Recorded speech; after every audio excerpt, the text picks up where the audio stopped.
Sorry guys, between the wind and all these goddamn flies, it's not happening today. Welcome to the April 2026 edition of Hunt Camp Mail. I'm filming this episode on location in Exmouth, Western Australia. To say that I'm having a great time would kind of be an understatement. Western Australia is probably the most underrated fishery that most saltwater fly anglers could go to, and I'm just having a good time. Here's a little teaser of what I've been doing.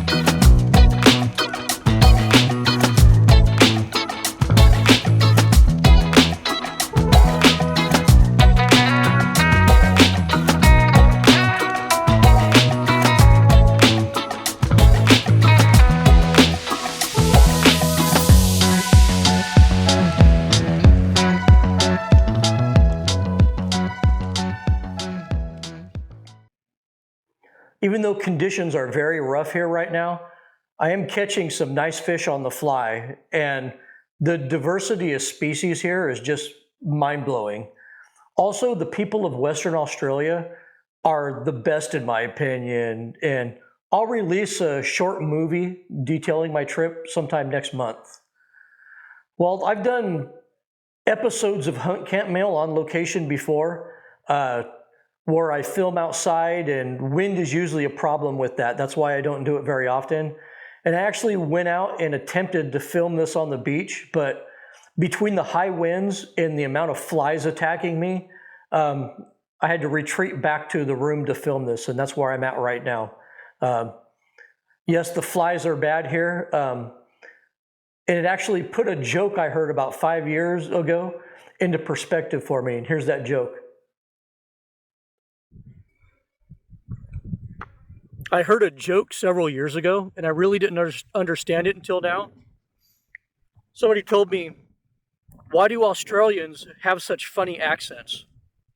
Well, it's because they have to talk with their mouths closed so the flies don't get in. Well, with the intro out of the way, let me read some mail for this month. And our first letter for April is from George in Pennsylvania. George wrote, I finally got a 416 Rem Mag Model 70 late last fall for an upcoming buffalo hunt in May of 2027. My question is, after you developed a consistent load for Winnie, how many practice rounds did you shoot in the time leading up to your hunt? It's a good question, and I don't think I covered that before in any of my videos. Honestly, I would take about 32 rounds, probably 32 rounds for practice. That's after you develop your load and properly zero your rifle. The key is to spread the shooting of these rounds out and the practice days out so you don't get burned out by the recoil and get sloppy with your practice. You want to practice like it's a real hunt. You know, I go to the range about once a week for 4 weeks before my trip, and on each range trip that I take, I shoot about 8 rounds of ammunition per session. I shoot 2 rounds in a supported position, usually from a bench, just to verify my zero, exactly like you would when you arrive in camp in Africa. After that, I set up my shooting sticks and do what I call the Dagaboy drill. You know, I basically set up a target at about 60 yards away, and I'll take a carefully aimed first shot into the bullseye of that target. And then after that, I'll run the bolt and I'll immediately get off the sticks and make 2 more offhand follow-up shots quickly at that target. You know, and this kind of stimulates real action and creates the appropriate muscle memory for a dangerous game hunt like what you're doing.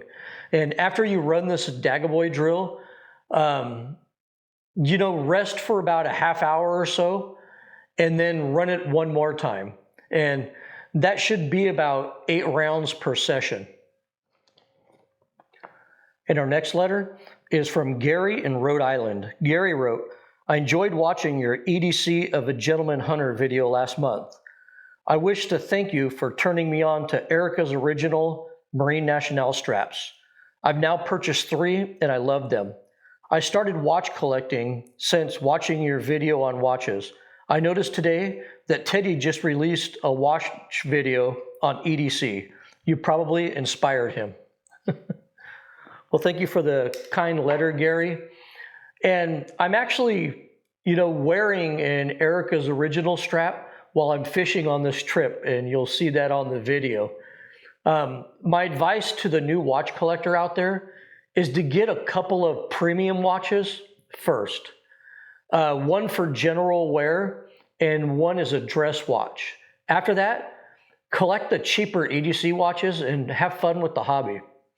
If you amass too many cheaper watches right away, you'll quickly realize that you could have just went out and bought something like an Omega to start your collection off. Getting that expensive watch out of the way first does tend to make collecting more fun, in my opinion. And my next letter is from John in Payson, Arizona. John wrote, do you use round patches or square patches? I think that's the first time anybody's asked me that. If I'm using one of those push-through jags, I try to use round patches to clean the barrel, just because I think you get a more uniform surface area out of the patch with those push-through jags. But if I'm cleaning a gun that requires one of those looped patch holders, I'll use a square patch for that because those are easier to thread through the loop of that. And of course, in a pinch, it really doesn't matter what type of patch I use, whether it's square or round. And our next letter is from Jeremy in Minnesota. Jeremy wrote, I believe you have the best hunting and outdoor channel on YouTube. Unfortunately, I watched your last F-Maxed bullet video and did not appreciate the cuss words you used. I will no longer watch you because of that. Well, that's a fucking goddamn shame, Jeremy. You're missing out on a lot. Honestly, though, you know how we're always calling leftists woke because, they don't like words that trigger their sensitivities? Well, people can also be right-wing woke. And Jeremy, I think you are right-wing woke. You think that you're entitled to not be triggered by words you don't like spoken in public, but your entitlement doesn't really fly with me. I'm not your child where you have a right to regulate my speech, so it's not going to happen. It really, in reality, it must suck to go through life being such an insecure man who gets offended by little things like words. The sad part about being right-wing woke is that as viewers, they're always the ones that file a complaint against me with YouTube about my channel and cause drama on my end. And honestly, they're just as bad as the anti-hunters, in my opinion. If you don't like me being myself, just move on and don't watch my channel. Nobody is forcing you to watch me. No one is forcing anybody to watch me. The fact that you took the time to email me that complaint is very telling. You expect others to cater to your sensitivities, and I'm just not going to do it. And Jeremy's glad I didn't bring my bullshit button to Australia with me. I should have brought that. And our next letter is from George in Canada. George wrote, I bought a used Winchester Model 70 in perfect condition in .325 Winchester Short Magnum with a Bushnell Elite 3-9x40 Japanese scope. As you know, the ammunition is rare and expensive. I'm hand loading and getting 1/4-inch groups, which is more than adequate for hunting. What do you think about this rifle in the year of production? I think it is 2005 or 2006 because it is made in the USA. Your opinion is very important. Well, from the pictures you sent me, the Barco Morgan Utah Made in USA stamp on the barrel makes that rifle really easy to date, actually.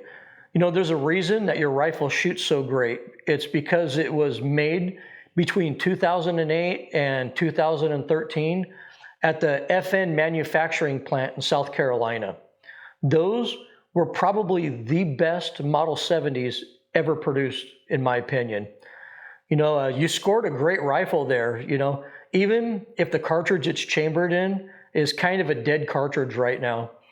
You know, I would enjoy that rifle as long as you can and collect a lifetime supply of brass for it and just keep using it. And our next letter is from Mark in Tasmania, Australia. Mark wrote, "Thank you for your information, buddy. If you plan on freshwater fishing in Australia, Tasmania rules. Attached is a photo of my son's best catch. Cheers." Well, thank you for the kind letter, Mark. And yeah, I've fished some freshwater in Australia for barras, and I love barramundi. But when I go to Oz, it's usually for the fantastic saltwater fly fishing opportunities, you know, on both coasts here. But your post does make me regret not adding a few extra days to this trip to fish Tassie. And our next letter is from Garnick from British Columbia, Canada.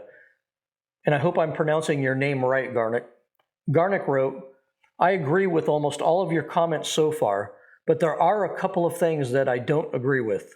The first one is about SD of bullets. As you said, SDs don't mean much when dealing with premium bullets, but it does matter when talking about conventional bullets. The second point is the effective velocity on penetration. You said bullets with higher velocity will penetrate more. That's true with premium bullets, but it's not true with most conventional bullets." Well, Garnick, you know, I don't expect everyone to always agree with me. And, you know, I actually think healthy dialogue and debate is a good thing. So I'll respond to this. You keep saying in your letter that SDs don't matter with premium bullets. Well, wasn't that my point? Why would you be hunting with anything other than a premium bullet? You know, you're desperately grasping at straws here, trying to make your counterpoint, and in the process, you're really only proving my point. The performance of non-hunting bullets doesn't really matter in the context of penetration on big game animals. You know, always use a good hunting bullet. And our next letter is from Peter in Anaheim, California. Peter wrote, "What is the best twist rate for the new F-Max bullet in 6.5 Creedmoor?" Well, after reading your letter, I contacted Horny D, and they told me that twist rate no longer matters because the spinning propeller of the F-Max has a stabilization effect. But your barrel must be right-hand twist to utilize the F-Max bullet because the perpetual motion generator in the bullet is only unidirectional at this point. And our last letter for the month is from Ryan in Las Vegas, Nevada. Ryan wrote, "Dear Desert Dog, I'm a huge fan of your channel. What rifle or rifles would you recommend that are affordable, lower priced on the scale, but versatile? Example, can be used for different game. I'm thinking deer, coyotes, and hogs." Well, thank you for the letter, Ryan. And I'm not exactly sure if you're asking about rifles or cartridges in your question. You weren't very clear on that. So I'll just answer it both ways. For very low-priced rifles, look at CVA. For kind of a budget rifle, look at Howa. And for affordable rifles, look at Tikka. Those are kind of the three budget price tiers right there. For cartridges that are good for deer, coyote, and hogs, you know, you have a lot of options out there available to you. You know, the 25 caliber quarter bores, will shoot flat and hammer all those species with very little recoil. You can also go with any of the popular 6.5 cartridges, or the classic 270 Winchester will handle all of those animals with ease. Well, I think I'm going to wrap up this episode of Hunt Camp Mail. Here's some memes for the month of April.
Well, thank you for tuning in to this episode of Hunt Camp Mail.